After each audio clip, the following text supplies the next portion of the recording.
Hello Gaëlle. Hello Estelle.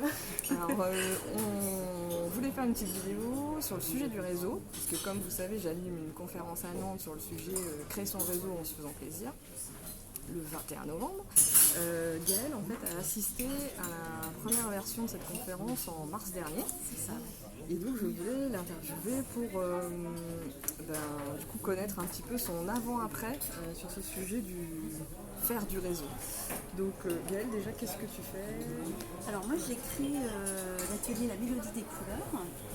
Et en fait je propose un espace de liberté artistique et de création aux personnes qui notamment n'osent pas se lancer dans le dessin, dans la création. Je propose avant tout un accompagnement à leur rythme pour que ces personnes puissent prendre du plaisir en dessinant. Et ton atelier phare d'ailleurs s'appelle Je ne sais pas dessiner. Et alors, Et alors Donc du coup je voulais savoir pourquoi tu t'es inscrite déjà à cette conférence en mars dernier sur le sujet du réseau. En quoi ça te parlait ? Alors, premièrement parce que je t'avais déjà rencontré, donc je connaissais ta personnalité et on avait bu un café ensemble parce que tu souhaitais t'inscrire à un de nos ateliers. Finalement, ça s'était pas fait, donc on a bu un café. Et donc du coup, ça m'a rassurée entre guillemets parce que je trouvais que tu étais très ouverte, très accessible, très humaine. Donc déjà, je me suis dit ah bah tiens, pourquoi pas. Et le réseau pour moi, ça a toujours été quelque chose de très compliqué. Très douloureux. Oui, d'accord. Oui, carrément. J'y allais à reculons, j'arrivais pas à y aller, à oser. Donc il y avait un petit problème quelque part. Pourquoi j'avais cette vision-là du réseau.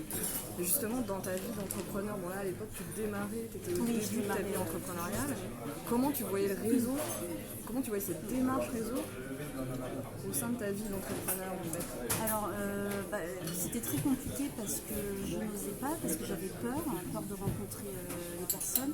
Et j'ai toujours eu cette vision du réseau comme quelque chose qu'il fallait faire à tout prix, se forcer. Voilà, c'est ça. Surtout se forcer à faire quelque chose qu'on n'apprécie pas particulièrement. Pour moi, on m'a toujours vendu le réseautage comme quelque chose de plus commercial. Il fallait du rendement. Quand tu vas parler à telle personne. Alors que pas du tout. C'est pas du tout ça. Ça j'ai compris en assistant à la conférence. D'accord. Et justement, est-ce qu'il y a eu un avant-après dans cette conférence ? Et qu'est-ce qui t'a parlé ? Alors, un avant à pied là-dessus, je ne sais pas ce que ça signifie. J'y vais à pied, je prends mon rythme peut-être, c'est peut-être ça. En fait, oui, il y a eu carrément un changement de vision. Maintenant, pour moi, le réseau, c'est presque un plaisir. C'est carrément ça. Je choisis les personnes que je vais rencontrer. Pour moi, c'est source de collaboration, de rencontres intéressantes. C'est vraiment pour avancer, pour aller vers des personnes. Comment dire c'est quelque chose qui va me permettre de comment dire. Ah, ça y est, je trouve plus mes mots. Vas-y, je vois plus ça comme une douleur, c'est plus un plaisir, effectivement, parce que je vais aller vers ce que j'aime, vers des personnes qui me paraissent ouvertes. Et puis après, je me dis, si la communication, le feeling ne passe pas, c'est pas grave. Voilà, il y a aussi cette notion de c'est pas grave. On y va progressivement, les rencontres se font plus naturellement. Voilà. Et en fait, le réseau, il se fait plus naturellement qu'on se force pas. Pour moi, je me force plus. C'est vraiment. J'ai vraiment une prise de conscience. C'est surtout ça, le fait de ne plus me forcer. Mais qu'est-ce qui fait que en fait, tu te forçais avant ? Tu vois, pourquoi c'était associé ce côté se forcer et de faire ? Parce que on m'a toujours donné une vision de ce fameux réseau comme étant quelque chose de... en fait tu vas récolter le plus de contacts possible, tu donnes ta carte dès que tu peux. Mais en fait, tu avais toujours eu cette vision-là. Les autres, tu l'as partagé comme ça. C'est ça, exactement. Tous les organismes avec lesquels j'ai pu participer, dans lesquels j'ai pu participer à des ateliers sur le réseau, c'était toujours le même point de vue, le même discours. Le réseau, c'est ça, vous donnez vos cartes. C'est comme du commerce, que du business. Et alors que maintenant, je ne vois pas du tout comme ça. C'est une source de plaisir. On rencontre des personnes qui sont intéressantes, avec lesquelles on veut travailler ou lier une certaine relation. Et puis, du coup, ça devient beaucoup plus naturel. Parce qu'on fait du réseau sans s'en rendre compte, finalement. Et c'est vrai qu'il y avait aussi cet aspect, je fais du réseau, mais justement, en quoi faire du réseau aujourd'hui de manière naturelle pour toi, c'est important dans ta vie d'entrepreneur? Parce que l'idée, c'est qu'effectivement, on fasse des rencontres, on rencontre des gens, mais du coup, derrière, il peut se passer des choses. Oui, c'est exactement ça. En fait, du coup, le réseau, comme je le vois comme quelque chose de naturel, je le fais presque sans m'en rendre compte.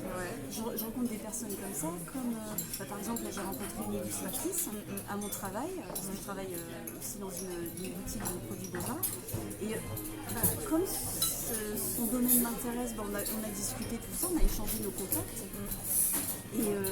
Et ça s'est fait sans que j'y pense. Voilà. Et je trouve que maintenant pour moi le réseau, c'est vraiment ça, c'est aller vers quelque chose que j'aime, vers peut-être des collaborations qui ne seront peut-être pas tout de suite, mais qui sont en attente. Et puis il y a aussi cette notion de peut-être que telle personne que j'ai rencontrée, il se passera peut-être jamais rien, et c'est pas grave. C'est ça. Je trouve qu'on nous inculque beaucoup dans le fait de faire du réseau, cette notion de il faut que ce soit efficace. De résultat, voilà, exactement. Alors que bon, je pense que ça peut être fait doucement aussi, mais sûrement, et puis il y a moins de pression. Ok. Oui. Je sais pas si je réponds à ta question. si. Du coup, aujourd'hui, justement, dans quel réseau tu vas? Parce que dans les réseaux, il y a ce côté, justement, faire à sa façon. Donc moi, c'est ce que j'essaye d'apprendre aux personnes. Est-ce que tu vas dans des réseaux, tu sais, institutionnels, des réseaux moins informels? Est-ce que tu as une manière d'entrer en contact avec les gens, justement? Alors, du coup, par mon travail, c'est vrai que c'est plus simple pour moi de rencontrer des artistes, etc.